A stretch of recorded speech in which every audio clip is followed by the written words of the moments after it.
Bom dia para vocês que estão aqui acompanhando a gente ao vivo. Bom dia, boa tarde, boa noite para quem está vendo a gravação. Esse evento aqui está sendo gravado e depois vai ser colocado no canal da MT no YouTube e no site e outras mídias vai ter uma publicação boa, né? Bom, esse papo que a gente vai ter hoje é o segundo papo numa série de encontros que a gente começou na semana passada e está acontecendo toda quinta-feira nesse mesmo horário, né? O tema é segurança digital e a gente está focando em ataques de ransom, né? Como se proteger, como prevenir e o que a gente pode fazer para minimizar esse risco e se preparar para um ataque. Semana passada, a gente bateu um papo explicando o que era o ransomware, né? E definindo uma estratégia para o combate, uma estratégia de preparação, uma estratégia para mitigar o risco, né? E a gente parte de uma premissa nessa estratégia que o ataque vai acontecer e ele vai ter sucesso. E aí a gente começou discutindo conceitos de segurança da informação numa arquitetura de TI, né? E um outro ponto, que talvez seja um dos pontos mais importantes e é dos pontos que a gente vê uma ação mais branda, que é justamente como é que você treina o seu colaborador para ficar atento, né? Como é que você passa essa instrução para que ele também se sinta responsável pela segurança da informação da empresa, né? E ele ajude, prestando atenção num possível ataque. Hoje a gente já vê ataques de todas as maneiras, né? Então, a gente discutiu esses temas na semana passada e hoje eu vou começar aqui a apresentação. Tá? E o tema de hoje a gente vai discutir um pouquinho das ferramentas, né? Eu acabei não me apresentando, eu sou Marcelo Pinhataro, eu sou diretor de TI da MT, e hoje, para falar de ferramentas de segurança, eu vou contar com uma ajuda aqui de um pessoal da nossa equipe técnica, tá?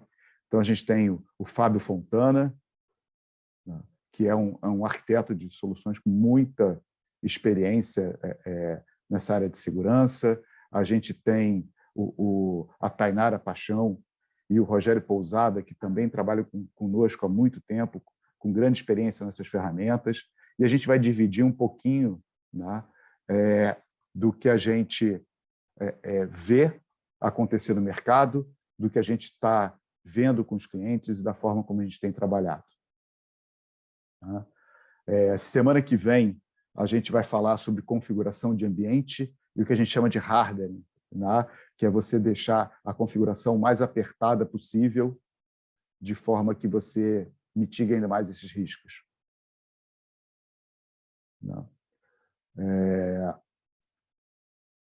Na última semana, a gente vai falar sobre planejamento e resposta a incidente. Mas então vamos começar, né? Em termos de ferramenta, a gente sempre comenta que a gente tem linhas de defesa, né? E tem uma discussão, tem duas vertentes na internet, né? Tem uma vertente que diz que a primeira linha de defesa é o firewall. A gente vai falar de firewall daqui a pouquinho, né? Por quê? Porque na hora de um ataque, o primeiro bloqueio, né, o primeiro obstáculo de um atacante vai ser o firewall. Mas a gente tem uma outra linha de defesa que a gente considera como sendo realmente a primeira linha, que é uma linha de mais uma ferramenta de mais fácil implantação, né? É uma ferramenta que não interessa o tamanho da sua empresa, você vai precisar colocar ela em funcionamento, não só por um problema de um ataque de ransomware, né, mas diversos outros problemas. E a gente vai começar falando um pouquinho disso, né? Aí está a apresentação que eu já fiz, né? Mas vou chamar o Rogério para começar esse papo, né, Rogério? Falando sobre backup. Backup é com B de básico, a gente tem que começar por ele, né? É isso aí. O backup, eu acho que é um dos itens essenciais assim para a gente ter uma estrutura para recuperar as informações que a gente causa, enfim, em frente a algum tipo de problema, né? É assim, o princípio básico dele é você ter uma redundância de dados, né, uma redundância de informações fiel assim ao que você já tem em produção, né? E ele tem que estar disponível para você de uma forma mais íntegra, né? Uma forma mais assim 100% para caso aconteça algum problema. Esse é o objetivo principal do backup, né? A gente também tem que definir esse backup um local de armazenamento, né? Em que, por exemplo, parece absurdo, mas muita gente ainda mantém um backup do seu servidor dentro do próprio servidor, né?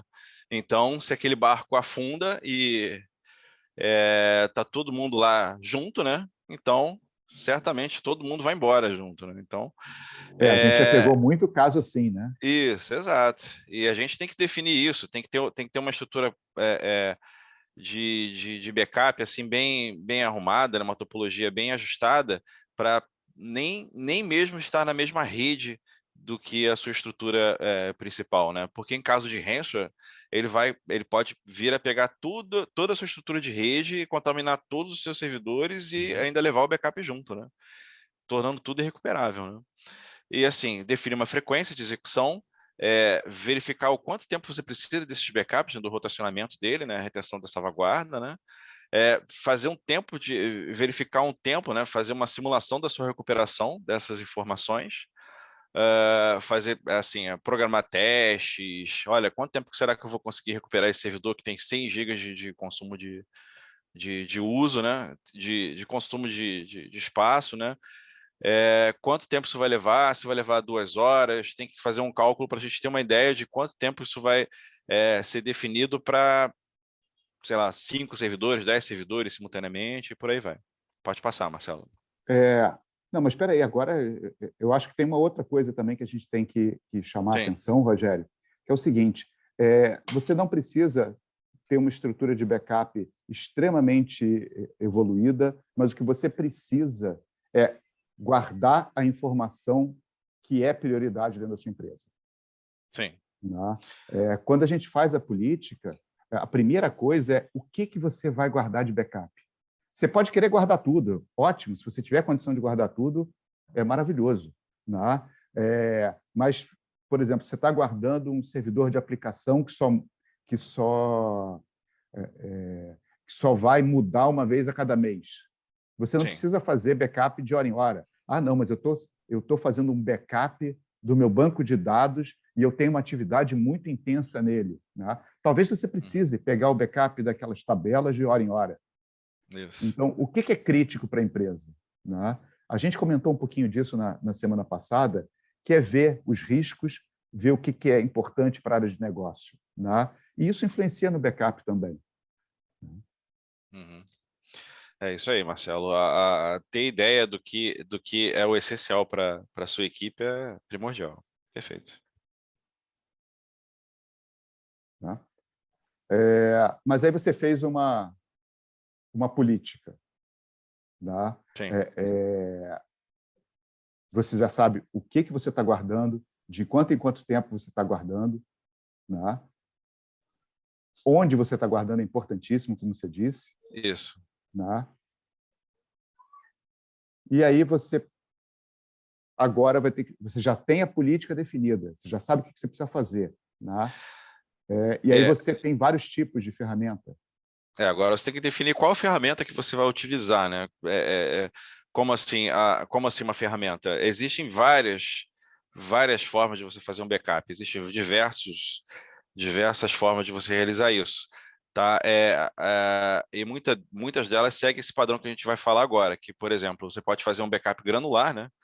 Você Uhum. pode pegar a estrutura que está sendo feito o backup, tá? E fazer, por exemplo, um backup de determinada pasta, e se essa pasta sofreu uma pequena modificação de um dia para o outro, você vai poder fazer o backup somente dessa alteração, tá? enfim, até reduz o consumo de espaço em disco, e você tem uma forma completa de fazer o restore desses arquivos, né, nessa pasta, enfim, do que foi mudado.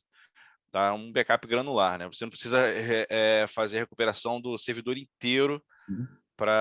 por conta disso, né? A gente também tem as ferramentas que são feitas pelos virtualizadores, né, para a máquina virtual. Se você tem um Hyper-V, ele vai possuir uma ferramenta para você fazer um backup, ou o OpenStack, ou outros virtualizadores lá que utilizam KVM e por aí vai. E também você também pode fazer recuperação de um servidor físico, tá? Ou mesmo um servidor virtual, sabe? Se você tiver um problema muito sério de hardware e você quer fazer a restauração dele completa em um outro hardware parecido com ele, você tendo uma mídia física, um pendrive, um DVD, um CD, você pode fazer a recuperação completa desse servidor usando uma estrutura física de um servidor para outro. Tá?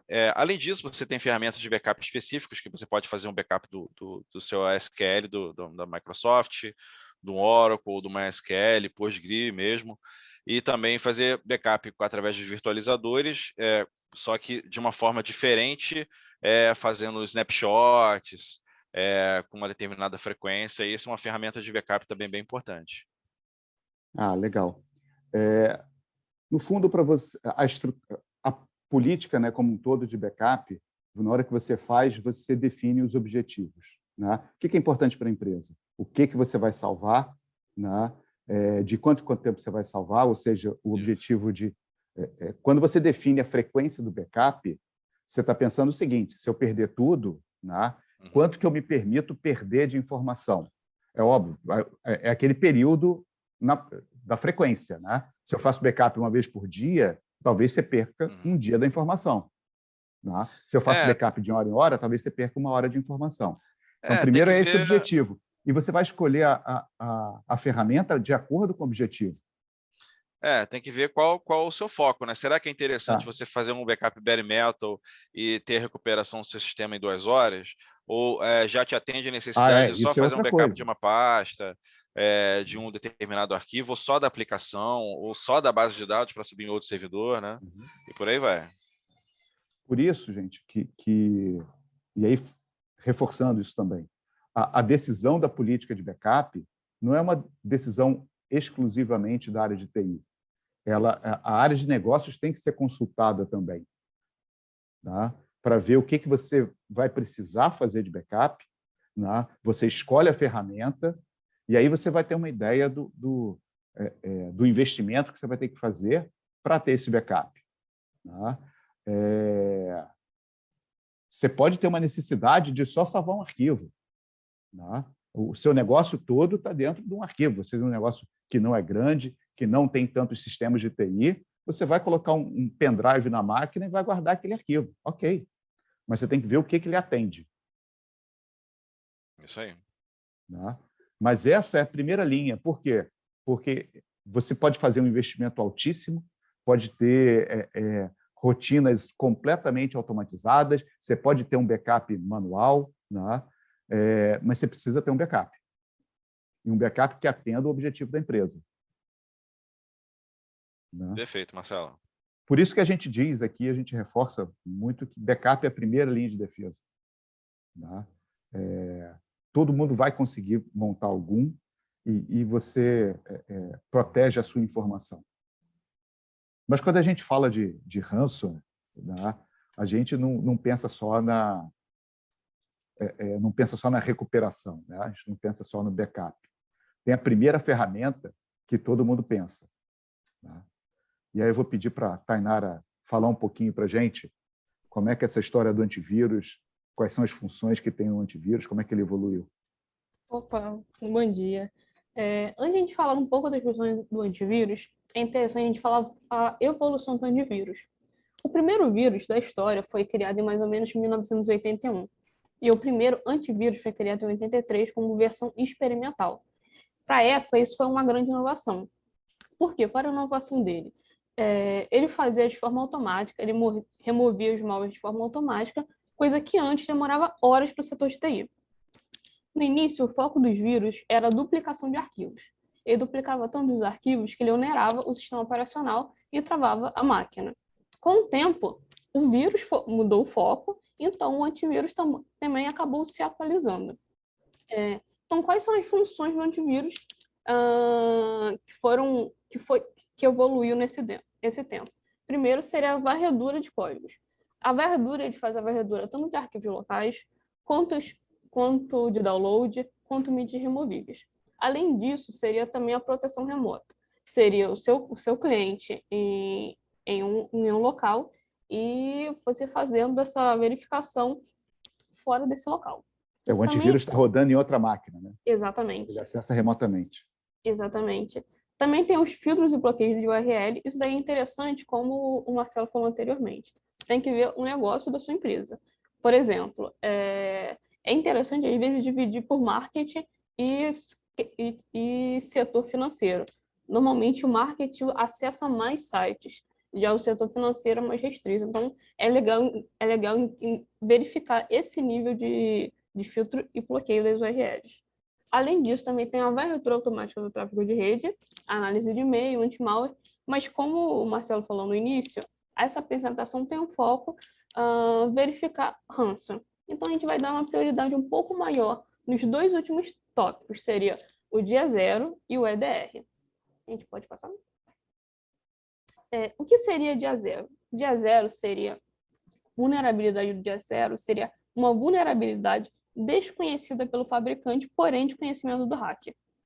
Normalmente, esta vulnerabilidade é muito utilizada para ataque de ransom. Porque como o fabricante ainda não conhece, ele ainda não inventou uma vacina. Então, normalmente, como o ransom, o atacante faz? Ele manda um e-mail, né, via phishing, ele manda um e-mail, ele manda link no WhatsApp, ele manda link em outras ferramentas, você clica, tem um vírus na sua máquina e o vírus vai para ver se tem ou não essa vulnerabilidade. Tem, aí já era. Aí é um abraço. Como é que funciona essa vulnerabilidade, né? A gente coloca ali de uma maneira mais simplificada, que é desconhecida pelo fabricante.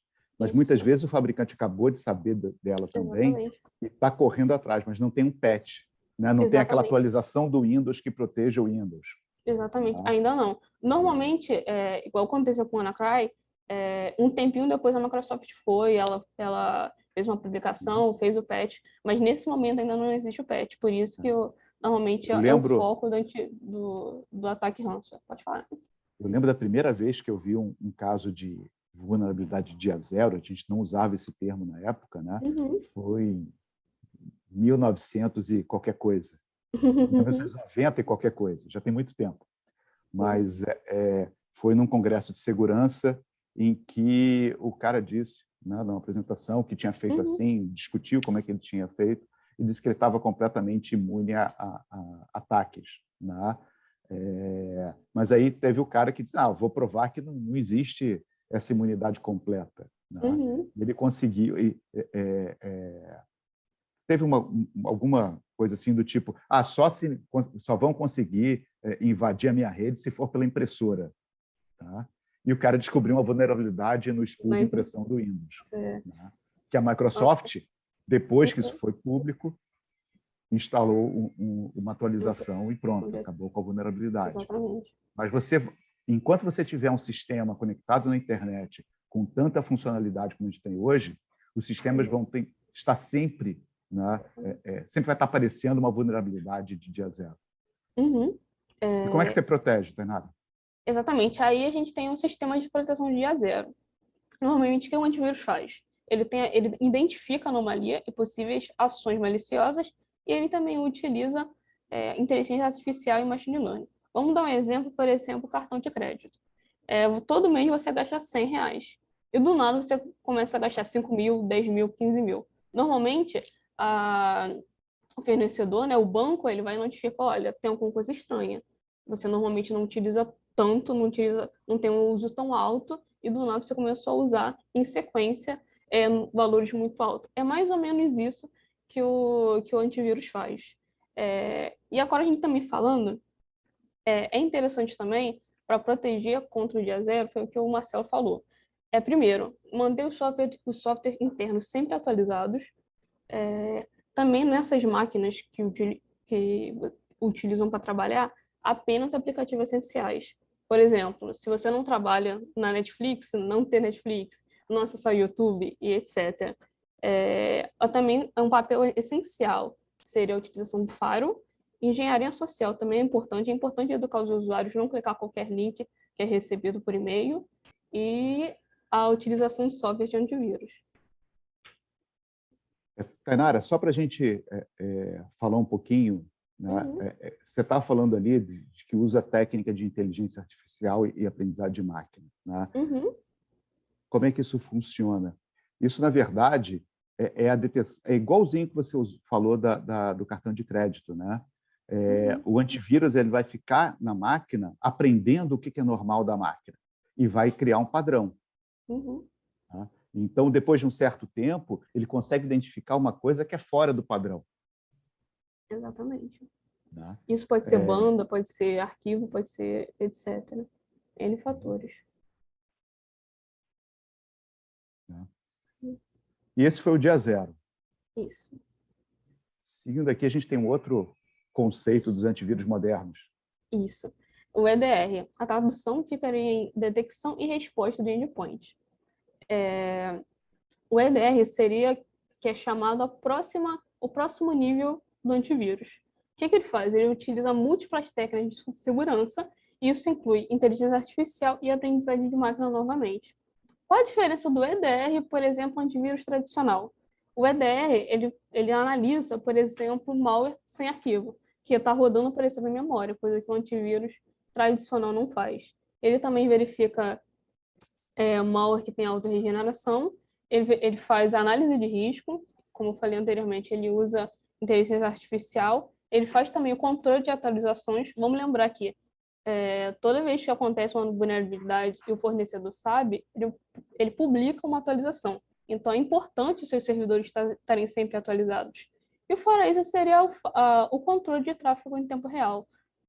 Se a sua máquina, se o seu ambiente está sempre usando 20 megas, do nada começa a usar 150 sem motivo algum, é um ponto de atenção que tem que ser verificado. Então, o EDR tem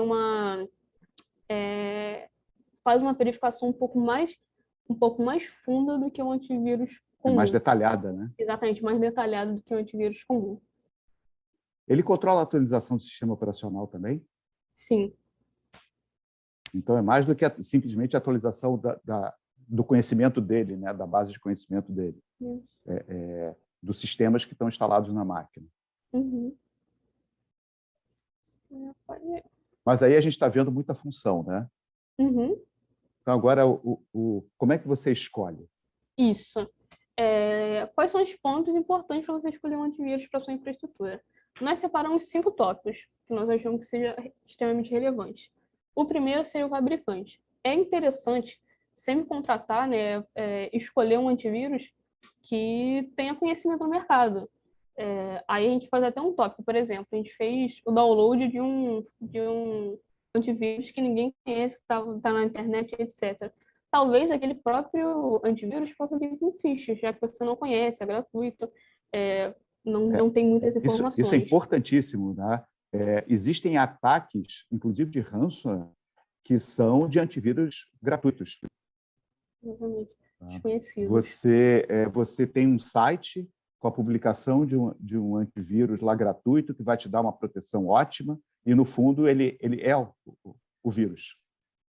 Exatamente. Então, a escolha de um fabricante que seja conhecido no mercado é uma coisa importante. Além disso, seria a performance. É interessante que aquele antivírus que você vai instalar na sua infraestrutura não diminua o desempenho da sua máquina. Por exemplo, se você tem no seu parque tem servidores Pente e tem Core 3, o seu antivírus tem que lidar com os dois e conseguir fazer com que não onere a máquina nos dois momentos, nas duas máquinas específicas. Então, isso é um ponto muito importante. É ter um antivírus, mas você continuar conseguindo trabalhar bem no seu computador. O terceiro ponto seria a proteção. Como assim proteção? Primeiro, contra o que ele protege e se ele realmente protege. Não adianta você ter um antivírus que ele só notifica. Por exemplo, olha, eu encontrei hoje 3 vírus, mas se ele não faz muita coisa, não faz sentido. O outro ponto seria usabilidade. Como é que é? Eu encontrei 3 vírus, você que lute.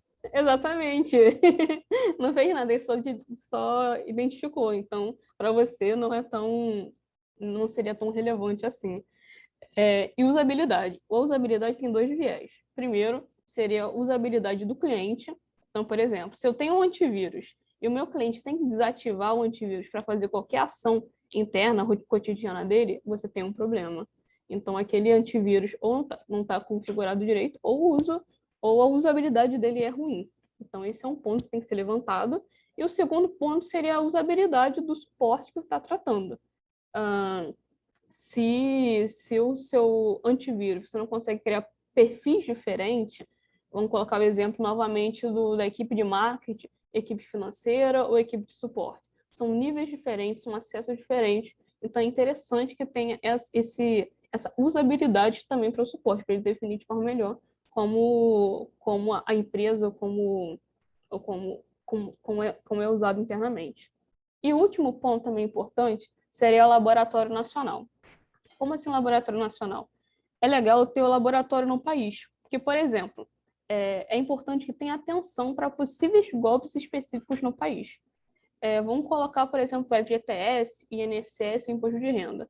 São órgãos que têm um nível um pouco alto de golpes ou golpes específicos relacionados a esses 3. É mais suscetível, na verdade, que o cliente final acesse ou verifique qualquer coisa relacionada a isso. Então, é importante que tenha laboratório nacional para ele ter uma atenção para esses órgãos governamentais ou coisas que pode ter um índice alto de golpes. Né? O laboratório, na verdade,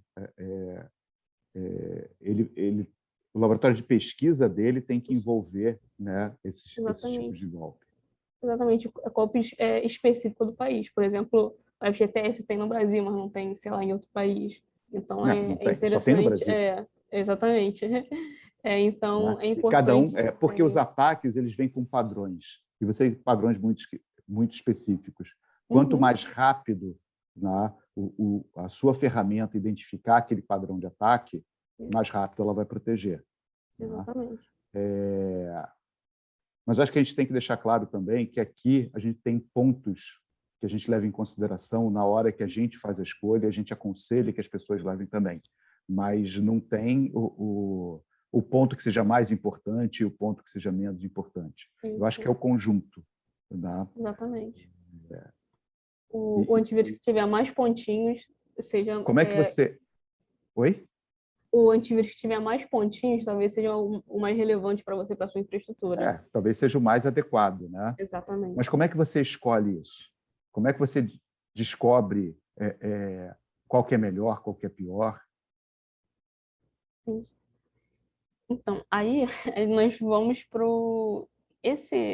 essa tabela foi tirada da fonte, está até no lado direito, a AVTest.org. O AVTest.org é uma entidade isenta, ele não fabrica antivírus, ele só tem a função de literalmente testar. Os testes no AVTest é realizado de forma mensal. Essas informações foi tiradas de outubro e no tópico de antivírus Windows, categoria Business. Ele também trata os 3 pontos que a gente tinha falado lá no início. Seria a proteção, se ele literalmente protege ou só notifica. O desempenho também, se sua máquina começou a ter outros problemas, se você começou a ter problemas de acessar ou a máquina vulnerada, e a usabilidade do cliente. Nós separamos também algumas marcas mais conhecidas no mercado e a pontuação com que é feita essa avaliação pelo AVTest. Dentro do AVTest, se vocês depois quiserem entrar no link, no AVTest tem uma lista de antivírus e lá dentro tem explicando um pouquinho mais quais pontos foram testados, né? Proteção, quais pontos foram testados, desempenho, quais pontos foram testados, usabilidade é a mesma coisa. Ele dá essa nota com base numa série de testes em cada categoria. Né? Mas o importante aqui é que quando a gente faz a pesquisa, a gente está procurando fontes que são idôneas. Tá? A gente não pode pegar a pesquisa que é publicada por um determinado fabricante. Tá? A gente tem que procurar, e da mesma forma que tem essa fonte, tem outras, que são institutos completamente idôneos que vão dar algum tipo de avaliação. Tá? A gente colocou esse aqui como exemplo porque ele dá uma descrição dos testes muito detalhada. Então, a gente sabe que tipo de teste ele tá fazendo. Quando ele vê desempenho, por exemplo, ele está testando abrir um site, usar um aplicativo na máquina, né? E óbvio que ele faz vários testes. E por aí vai. É uma série bem grande, até que no final ele dá uma nota, a nota maior é 6, tá? Para ninguém ficar achando por que está todo mundo com 6, é porque essa é a maior nota que ele vai dando. Né?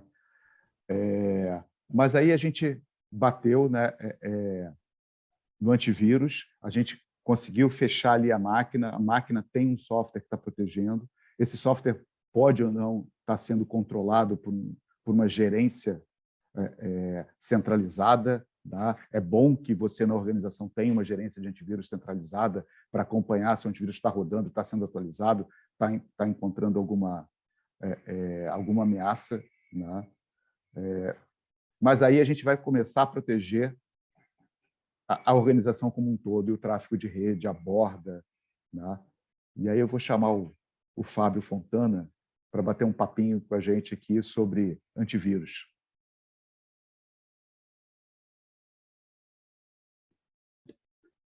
Vamos falar um pouquinho de Faro, né? Antivírus não, Faro. Porque eu li antivírus na tela. Não, tudo bem. Então, o Faro ele começou em 1980, né? Ele fazia uma filtragem, ele apenas fazia filtragem de pacote, IP e porta através de ACL, que era criado. Então, basicamente, o Faro ele só bloqueava as ACLs que eram criadas. E aí depois surgiu o proxy, né, que ele mascara o IP, faz um filtro web, né, ele consegue gerar o log de acesso e fazer um cache de página. Né? Com o crescimento, com a evolução, surgiram os firewalls UTM, que traduzindo para o português é Gerenciamento Unificado de Ameaças, que é uma plataforma que contém diversas soluções de segurança. Então, a gente destacou algumas, que é o anti-malware, que ele tem uma inspeção de anti-malware dentro da rede, ele não é um antivírus, como a Tainara falou no slide anterior, ele detecta dentro da rede se há alguém baixando algum arquivo suspeito, ele tem uma inspeção profunda de pacote, então ele inspeciona com detalhe os dados que estão passando pela rede e, em geral, consegue bloquear esses pacotes. Isso quando é definido para bloquear.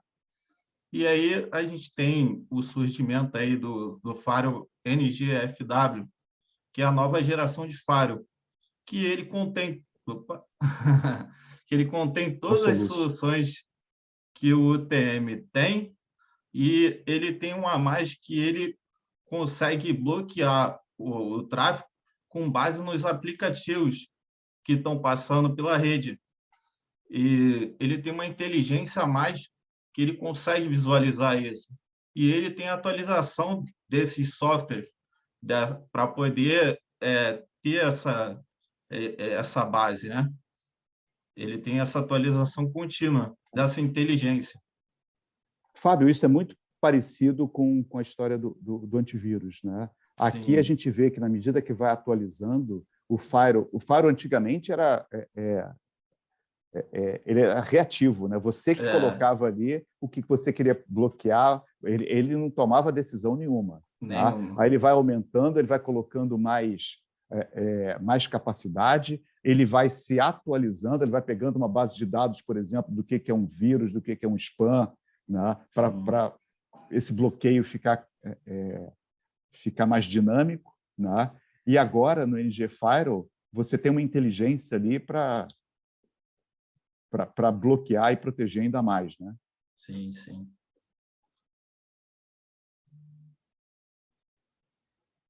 E aí, explica para a gente, então, como é que isso vai ajudar contra um ransomware.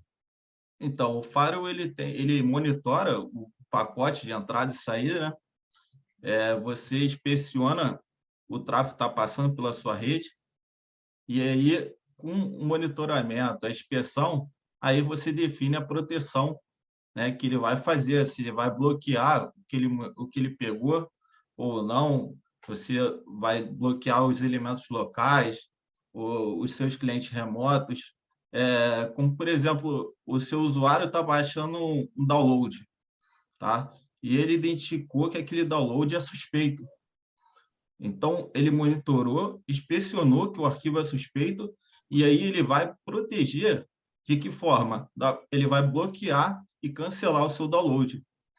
E aí você pode ter a rastreabilidade de quem é a pessoa que baixou aquele download, né? E você, dali, você sabia, na proteção, o que você deixou passar para que aquela pessoa entrou naquele site e conseguiu fazer o download. Ou até ir na pessoa e falar, esse download é o que você está baixando? É da onde? Para a pessoa também não chegar fora da empresa e baixar aquilo e trazer num pendrive, né? Então, todo esse processo do Firewall é importante, porque dali que você vai controlar para que não tenha nenhum ataque ransomware, para que ninguém baixe algo que possa onerar a sua rede. De novo, é você fazer uma política o mais apertada possível, né? Exato. E como é que você escolhe a ferramenta?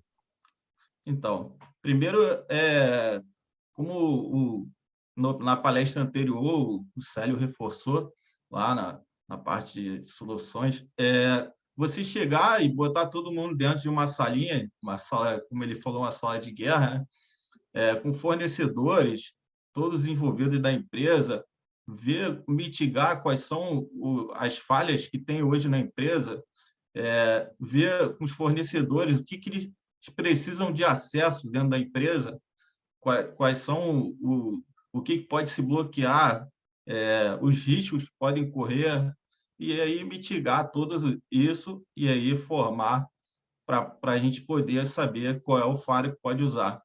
Outra opção é qual o throughput que você precisa, né? Você não pode ter um throughput a menos, porque senão o firewall também não vai servir muito, ou você também não pode ter um firewall com um throughput maior, porque vai ser muito mais caro, né? Então, o ideal é você mitigar esse throughput ou procurar uma consultoria que te ajude, te auxilie a isso, para você ter o... Na verdade, quando a gente começa a botar mais função, né, Fábio? Você está dizendo que ele vai estar dando prioridade a ativar as regras de bloqueio ou não e vai perder funcionalidade. Ele não vai conseguir analisar contra vírus ou contra spam todos os pacotes. Exato. Então, Ele não vai ter a performance do Firewall tem que ser muito adequada ao tráfego. Sim.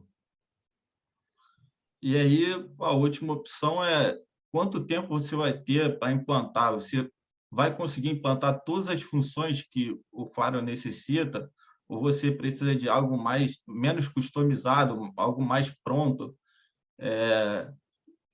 Você vai ter como ficar visualizando isso toda hora, fazendo uma análise. Então, isso tudo é importante para também a gente poder escolher qual é o melhor firewall para você usar. Legal, é bacana isso, quer dizer, tem vários pontos que a gente tem que pensar mesmo na hora que a gente escolhe as ferramentas, né? Tem o ponto aí que é evidente também, que é o orçamento, né? E a gente tem que levar isso em consideração, mas eu acho que dos mais importantes, e que aí independe de qual ferramenta você esteja usando, essa primeira pergunta, né? Qual o risco que você resolveu mitigar? Ou seja, qual é a sua política de segurança que vai ser inicial no Firewall, né? O nosso conselho é que se bloqueie tudo. E aí você vai permitindo aquilo que é preciso, né? A gente já trabalhou num projeto grande, né, de uma empresa grande, que a política de segurança era daqueles era muito detalhada, né? E partiu exatamente desse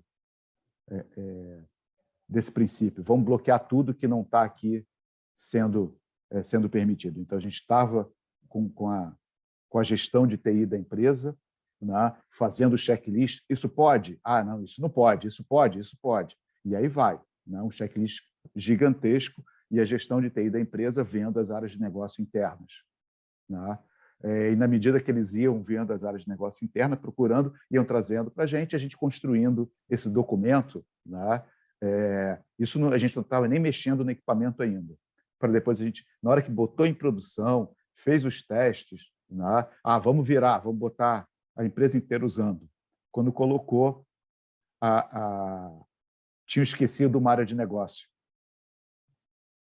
tá? E era justamente o RH. E aí o RH da empresa não pôde trabalhar. Então, tem que resolver isso rápido, senão aqui ninguém recebe, não roda a folha de pagamento.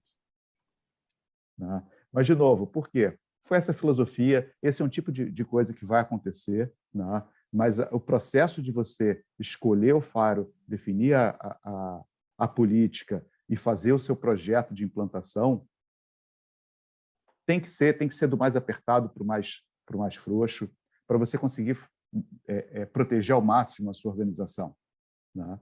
E aí é só lembrar de fazer um teste bem detalhado.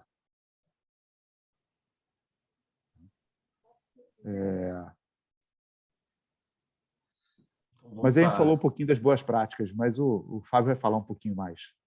Isso, como o Marcelo salientou anteriormente, né? A boa prática é você usar uma política mais restritiva e ir liberando só o que é necessário, né? Tanto política de acesso interno e você definir quem pode ter o acesso à sua rede, fazer os acessos, não ter para liberar acesso externo somente por VPN, né? Você definir quem pode acessar remoto, você ter uma política de GMUD, que é a gestão de mudança. Qualquer mudança que você tenha no FAIRO, qualquer atualização de segurança, você ter uma GMUD para controlar isso, para no final você ter uma auditoria sobre aquilo, se auditar as mudanças que foram feitas, se verificar se há algo que pode estar passando ali que você não percebeu, e até você verificar se as atualizações do FAIRO estão sendo feitas, né? Isso se diz ao antivírus, FAIRO, qualquer outro serviço. É bom ter essa auditoria. Cara, muito legal isso mesmo, Fábio. A gente enfrenta uma certa resistência disso em muitos lugares, todos nós, né?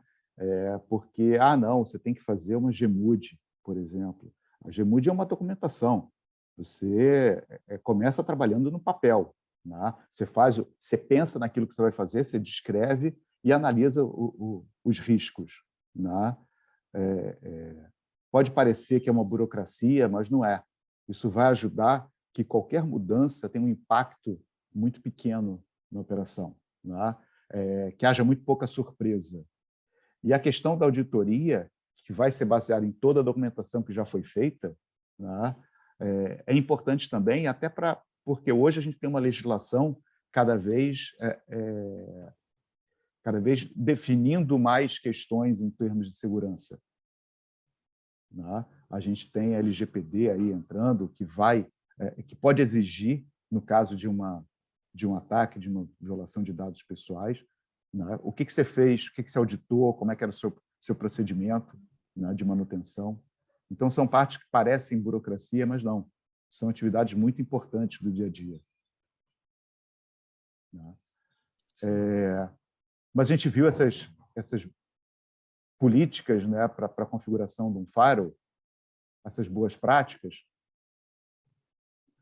Mas isso não é tudo, né? A gente tem uma última ferramenta, talvez seja a ferramenta menos comentada em termos de segurança, né? Que é a ferramenta de monitoramento. Né? Aí eu vou pedir o Rogério também para falar um pouquinho mais para a gente. É isso, Rogério? Não é a ferramenta que menos se usa? É isso aí. Olha, tem muita gente que não monitora o próprio ambiente, né?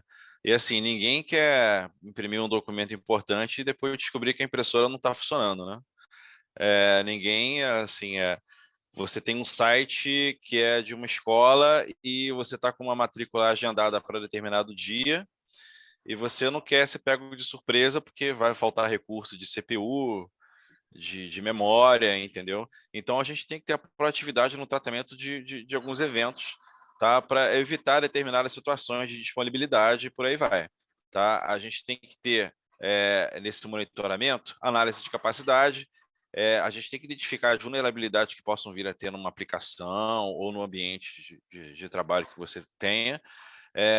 Você tem que verificar, por exemplo, como está o comportamento do seu ambiente, sabe? Será que esse uso de CPU repentino num servidor, será que não é algum tipo de ataque que esteja acontecendo que você pode já tomar uma atitude e evitar isso? E será que a gente também não pode fazer uma auditoria com esse monitoramento, né? Verificar todas as políticas de segurança que a gente tem que seguir no ambiente, e A por aí política vai. que você colocou no Firewall, né? Isso, exatamente. Tem que auditar e assim trabalhar em conjunto com o Firewall para poder verificar esse ambiente da melhor forma possível, né? Para evitar qualquer tipo de problema ou vulnerabilidade. Como é que a gente faz esse monitoramento? A gente Bom, vai dividir em duas partes, né? Isso. Assim, a gente sempre checa. Sempre existe a possibilidade de você verificar todos os componentes do servidor, tá? Mas, em princípio, você tem que checar a disponibilidade, CPU, o uso de memória, o quanto que eu tenho de espaço em disco, verificar se ele está com algum problema de rede, está perdendo pacote, se o tráfego dele está ok, tá? Verificar, por exemplo, se existe a necessidade de determinadas portas estarem abertas, sabe? Se ele é um servidor, somente de aplicação, será que tem a necessidade da porta 21 de FTP ficar aberta para o mundo, a porta SSH, ou a porta de acesso via TS, né, 3389? Verificar, por exemplo, se ele está no data center que está tendo uma refrigeração assim, atendendo a demanda do hardware, né, se ele não está chegando a determinada temperatura crítica. A gente pode também ser prático em relação a tráfego de rede, né? A gente pode checar o uso de banda, se essa banda está sendo utilizada de uma forma assim, usual ou se ela está sendo usada para remover não, né? Puxar informação indevida para fora do ambiente, né? Se alguém na internet está pegando, ou o ransomware mesmo, ele, além do sequestro de dados, ele puxa essas informações para o ambiente dele, né? O ambiente lá do atacante, né? Verificar o tipo de tráfego, se está sendo feito via web, a 80, Henrique, 443, e por aí vai, né? O para volume de transmitir esse acesso negócio, que estava cara. falando do consumo de banda, né?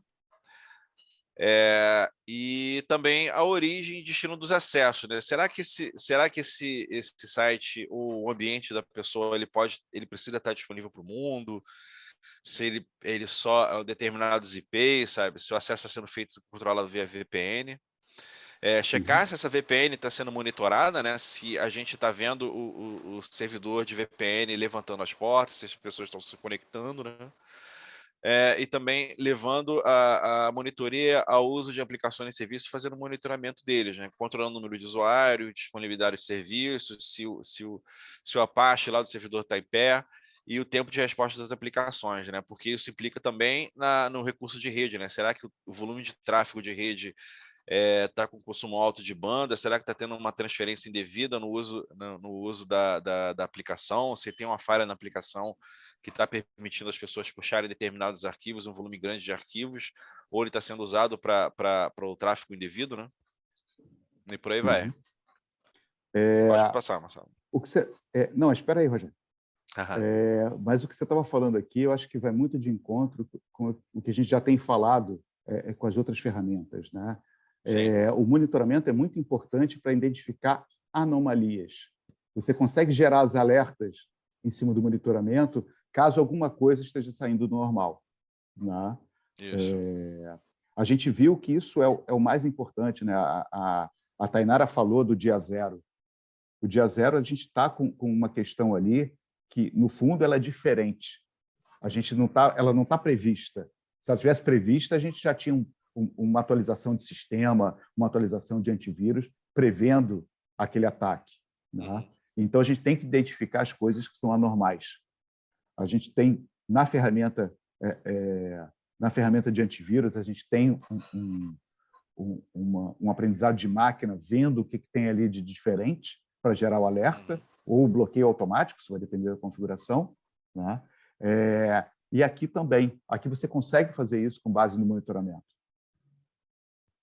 Isso, exato. A gente pode fazer um monitoramento da vulnerabilidade, assim, determinada situação. Por exemplo, esse consumo de CPU discreto, ao invés de ser um consumo de CPU assim, muito alto, que chegue a pessoa perceber, né?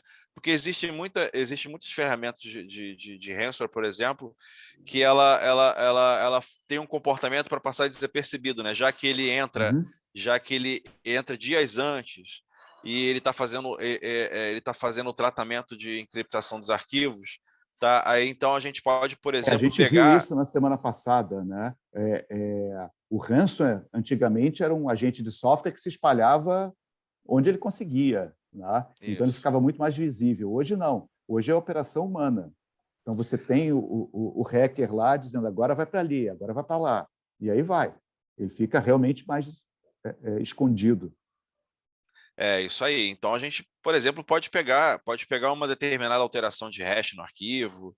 A gente pode pegar, já que ele está, de alguma forma, ele tem que fazer uso de algum recurso no servidor para ele poder fazer essa encriptação. Então a gente pode pegar um leve desvio assim de uso de CPU, sendo que a gente está fazendo um comparativo com a aplicação que ele está rodando nesse servidor e ver, olha, não faz sentido essa aplicação estar usando essa CPU dessa forma, entendeu? Então a gente vai começar a pegar esses detalhes assim e já ficar de olho aberto, né?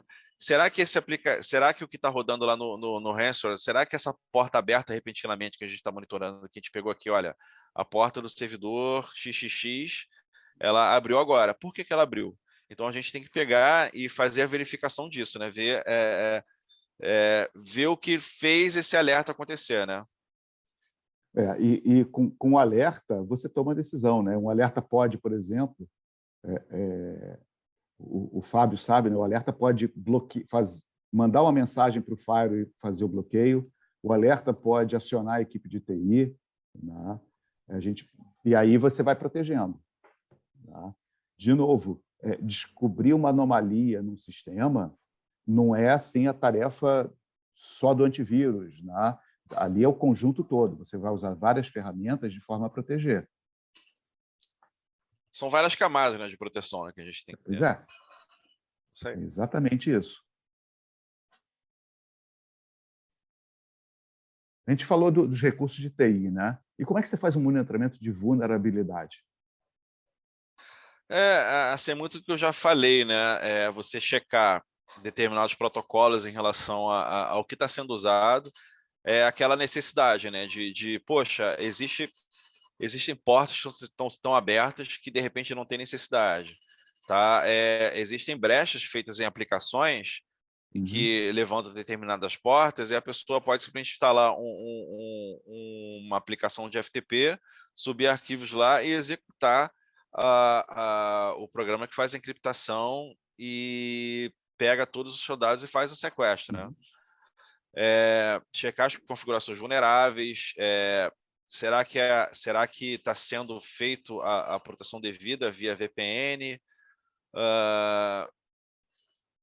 E assim... Não, e ver se os protocolos de criptografia estão atualizados, ou tem vulnerabilidade em cima. Isso, exato. É bom você falar disso porque, por exemplo, os ataques inicialmente de ransomware estavam levando em conta pessoas que simplesmente não atualizaram o Windows delas, né?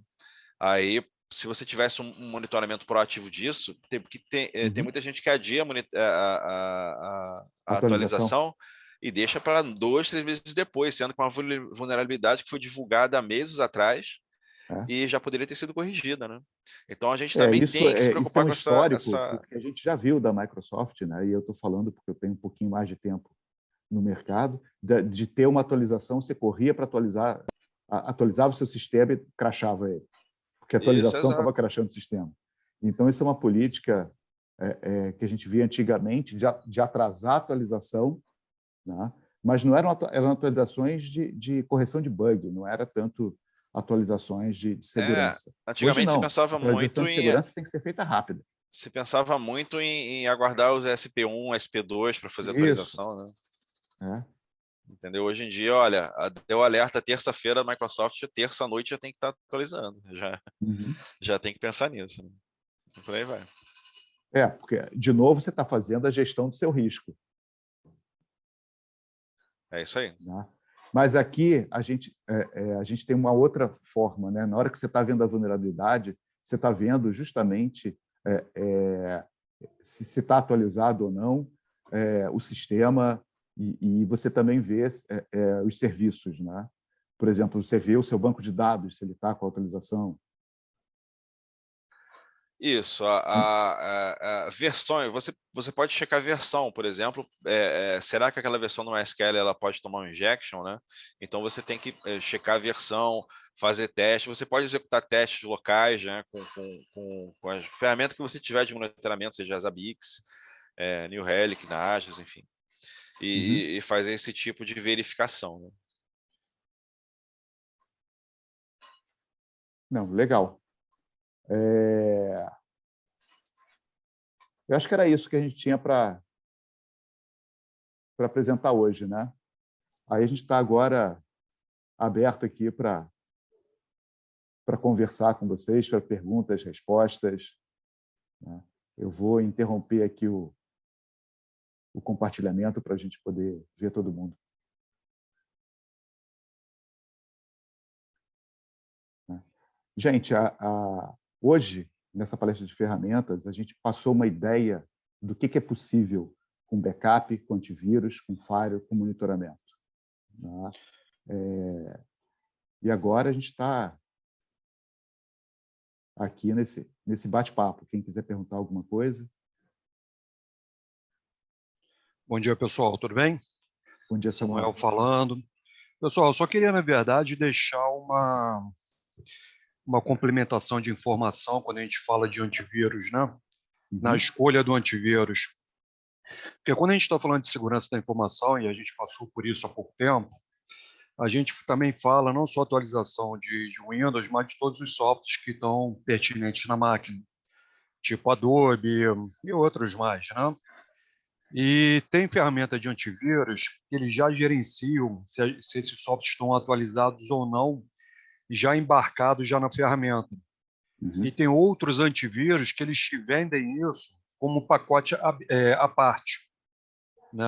Então, assim, é bacana na hora da avaliação do antivírus verificar também se essa solução de verificação e atualização das máquinas já estão no pacote ou se você vai ter que comprar esse pacote à parte. Se você estiver falando de uma empresa, de um escritório pequeno que tem 5 máquinas, é fácil você ficar gerenciando isso e rodando máquina por máquina, mandando atualizar. Mas se você estiver falando um parque de 10, 15, 20 para cima, fica quase humanamente impossível você fazer isso sem um gerenciamento de um antivírus que já faça essa atualização. Né? Então, eu queria deixar minha colaboração Samuel. Aí com a equipe. Muito aí. bom. Na verdade, você está pagando isso de uma forma ou de outra. Né? Ou você vai botar um recurso de TI da empresa para ir de máquina em máquina olhando, ou você vai ter uma ferramenta para fazer isso automaticamente. E tem antivírus que o custo dessa ferramenta, às vezes, é o dobro do preço da licença de antivírus. Eu não vou citar nomes aqui que não cabe, mas é importante ver se a ferramenta já não tem isso embarcado para que depois você não tenha a surpresa de não ter isso embarcado. Né? Não, sem dúvida. Muito bom. Obrigado. Nada, querido.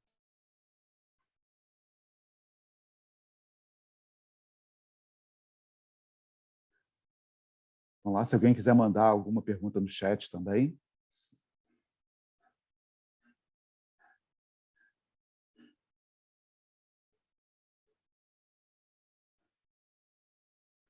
Mas, de novo, o que a gente estava reforçando aqui é que,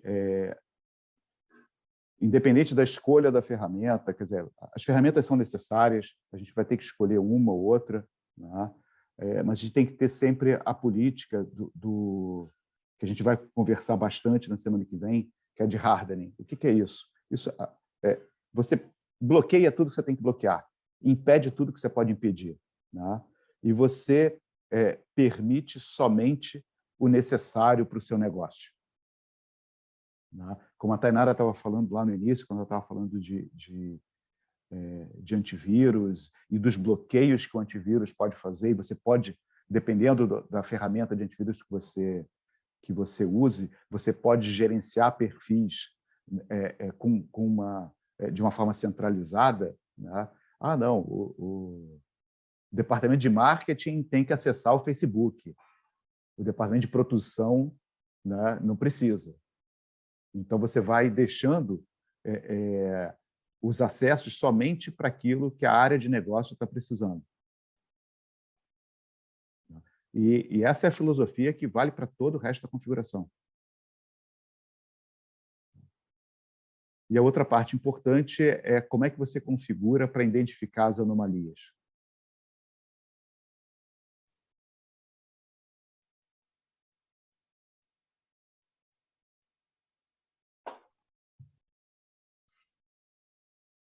Eu acho que também uma parte importante, tu falou de Facebook, você liberar o Facebook para a pessoa trabalhar, né?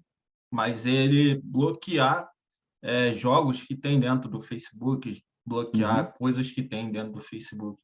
Ela só ter acesso para fazer o marketing, né? O negócio e responder perguntas. De novo, você aperta, né? Você deixa Sim. só o que... Isso tudo, todo acesso vai trazer risco. A gente quer diminuir o risco. Exatamente.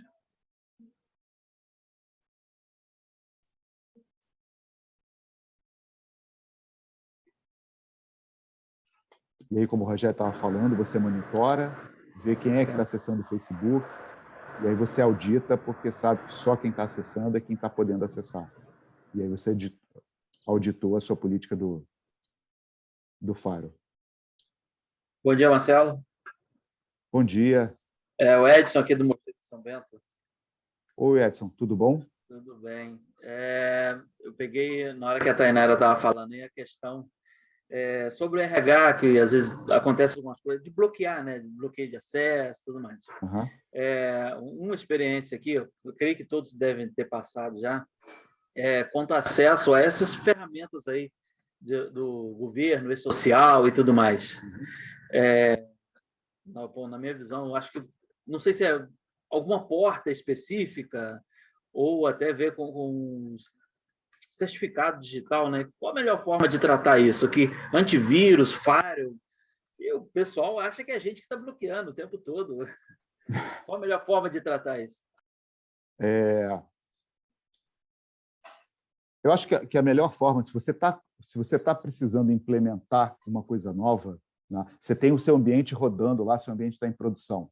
Você tem que implementar uma coisa nova, a gente tem essa prática, né, de tentar fazer através de uma gestão de mudança. Como é que é isso? Eu acho que isso se aplica em toda implantação nova. Primeiro, o que você tem que fazer? Né? Você tem que acessar o e-social, ou tem que fazer uma mudança no acesso ao e-social porque ele mudou a porta, porque ele mudou o endereço, ou porque ele tem um site novo. Né? Então, você tem que ver o que... eu tenho que mudar o firewall, eu tenho que mudar aqui a configuração centralizada do perfil de acesso do RH no antivírus. Né? Se eu tiver um alerta no monitoramento, eu vou ter que mudar esse alerta no monitoramento. Primeiro, você pensa no que você tem que fazer de mudança. E aí você planeja.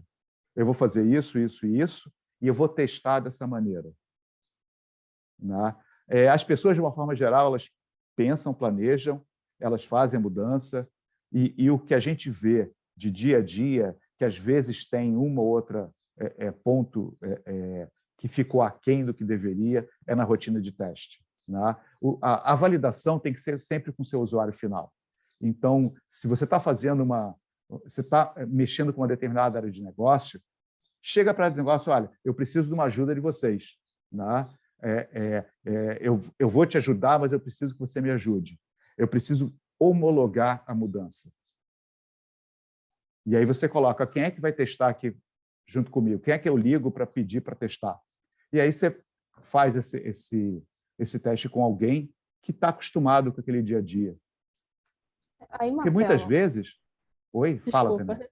Não, aí também é legal também envolver, por exemplo, áreas que são específicas, é legal envolver no planejamento.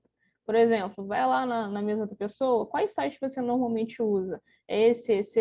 Porque normalmente a gente acha que é só o Banco Santander, o banco não sei o quê, outro banco.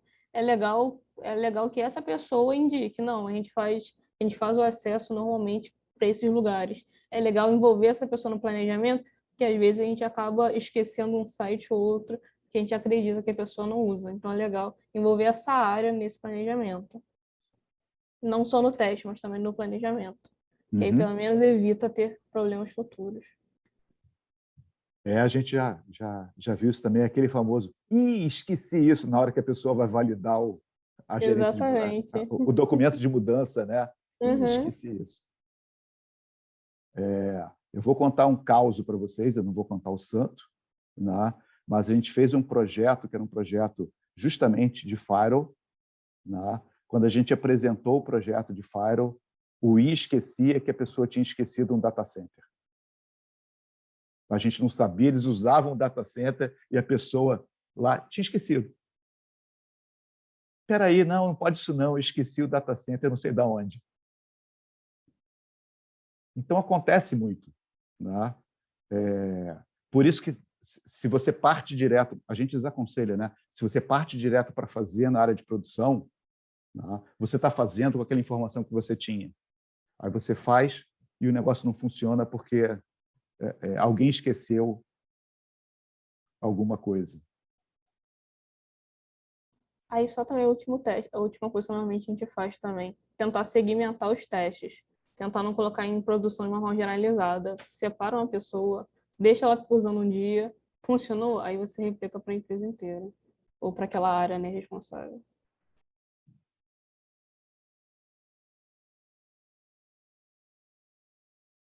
Isso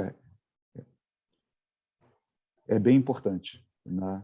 A rotina de teste é o que vai validar aquela mudança. Com o teste bem feito, o impacto da mudança é muito pequeno.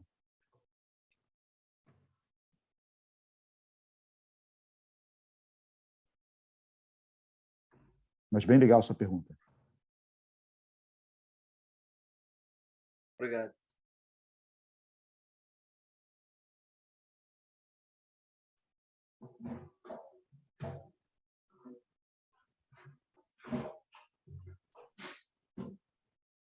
E aí, Rogério, você não tem nenhuma pergunta, não?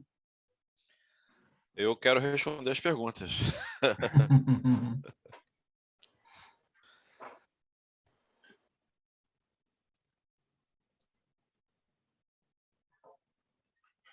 Bom, gente. Ele tem pergunta. Deixa eu perguntar uma coisa. Então, pode perguntar, à vontade. Já que é para perguntar. Vamos lá.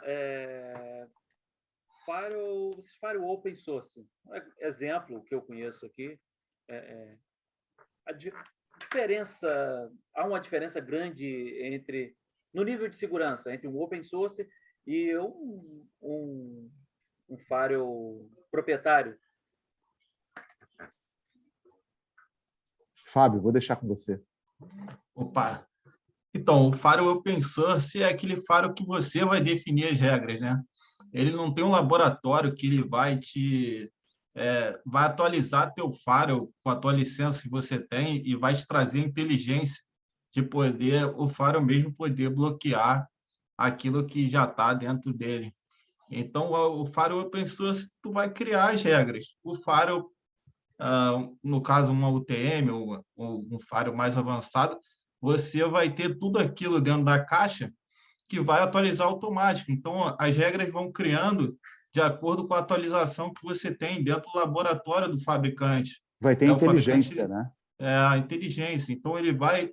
E isso vai criando uma segurança a mais. Você pode ter um anti-malware, um firewall, você pode ter um IPS, e isso atualiza automaticamente com a base de dados que ele tem. Então, aí depende muito do seu negócio, né?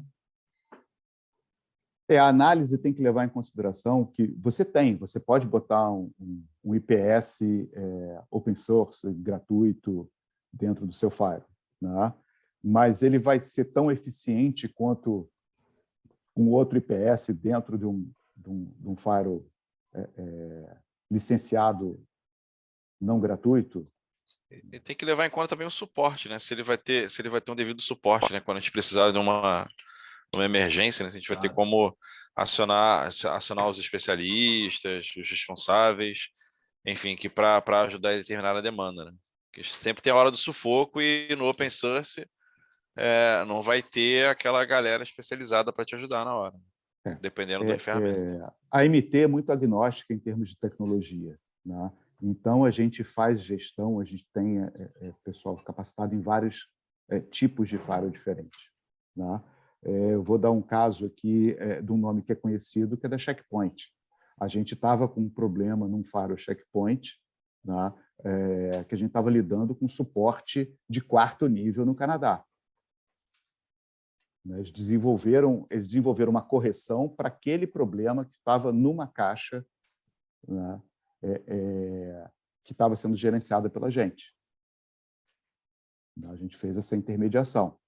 Se você tem um firewall open source, você não vai ter essa facilidade. Por mais que você consiga entrar num fórum, debater dentro do fórum um problema, né, você não vai ter agilidade para ter uma atualização assim rápida. Então, depende daquilo que você vai fazer, né? Quando você tem uma política de filtragem que exija uma coisa muito específica, mais complexa, aí vale a pena você partir para um firewall mais complexo, né? Um NG Firewall. De novo, a gente tem que fazer aquelas perguntas, e a primeira pergunta do Fábio era qual o risco que você vai mitigar, né? Ou seja, o que você vai fazer com o seu firewall? E aí você vai escolher o firewall com base nisso.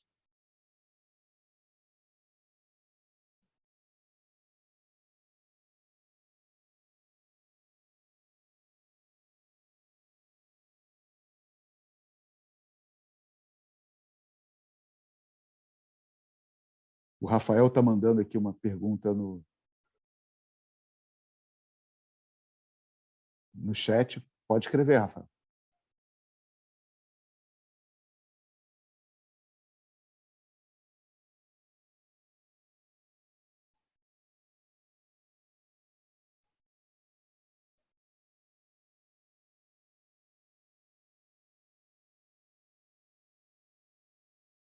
Tem como usarmos a ferramenta de monitoramento para executarmos tarefas de diagnóstico caso surja um alerta suspeito, como, por exemplo, de CPU load, como excesso de CPU load, por exemplo?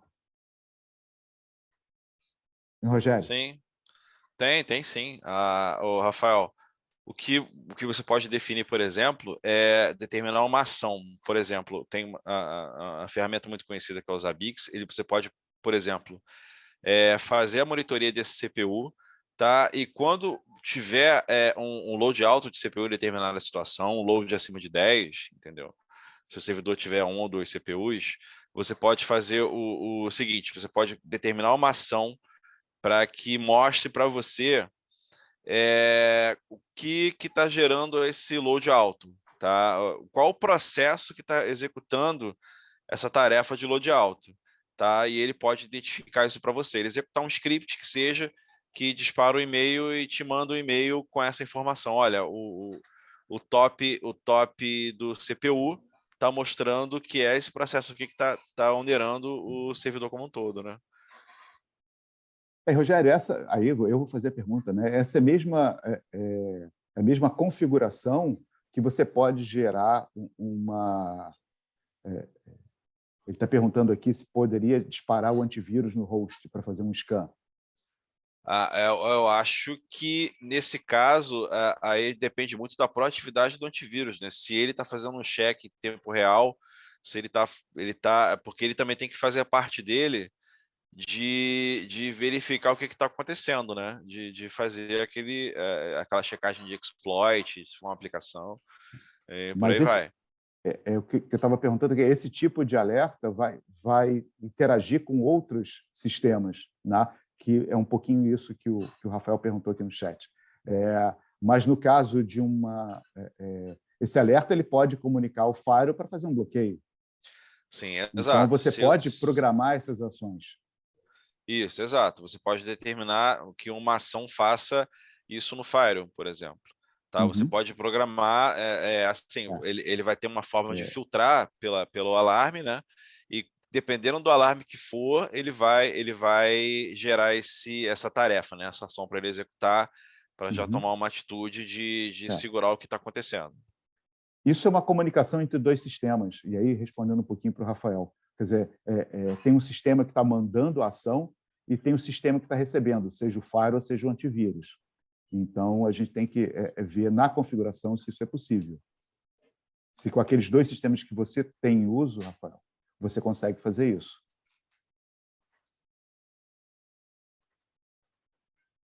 Tá. Não de nada, muito boa pergunta também. Valeu, Rafael.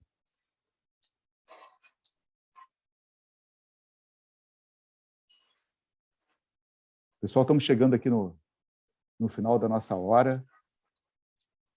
Né? Semana que vem, se alguém quiser fazer uma pergunta, ainda dá tempo. Mas semana que vem a gente volta de novo às 10h30 da manhã, na quinta-feira, né? Para o terceiro encontro nessa série de 4. Né? Semana que vem a gente vai falar muito de configuração e de como proteger, né, o ambiente, de como quais são as políticas interessantes, nas boas práticas, e vai falar também especificamente sobre proteções em sistemas de banco de dados.